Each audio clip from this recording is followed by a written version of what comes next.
వాగే ఏంటి నీ ప్రాబ్లం? ఈ రోజైనా మనశ్శాంతిగా ఉందామంటే ఉన్న నుంచి ఎలా లేవే? అదేం శృతి అలా అంటావు? ఈరోజు నీ బర్త్డే విష్ చేయడానికి వచ్చి ఇలా విసిగించుకుంటున్నావు. నీ విషయస్ ఇక్కడ ఎవ్వరికి అవసరం లేదు కానీ ఫస్ట్ ఇక్కడ నుంచి వెళ్ళు. వెళ్ళడానికి కాదు వచ్చింది, నీకు విషయం చెప్పడానికి శృతి. అబ్బా చెప్పేసి పో. హ్యాపీ బర్త్డే శృతి. ఇంక చెప్పావుగా వెళ్ళు. వెళ్ళడానికి కాదు వచ్చింది, వెళ్ళు వెళ్ళు అంటున్నావు. మరి ఇంకేంటి? అది నీకు ఒక సర్ప్రైజ్ ఉంది శృతి.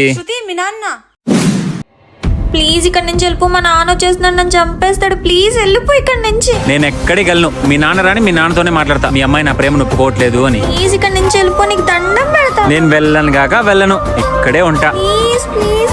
శృతి ఏంటమ్మా ఏమైంది? కంగారుగా ఉండవు. నేను ఇక్కడ మాట్లాడుతా ఉంటే నువ్వు అటు చూస్తావు ఏమిటి? ఏం లేదు నాన్న, ఏదో సౌండ్ వస్తే చూసాను అంతే. ఓ అవునా? ఏమ్మా కాలేజ్ ఫీజు కట్టాలన్నావో తీసుకోకుండా వచ్చేసినావు? మర్చిపోయాను నాన్న. ఇందా తీసుకో.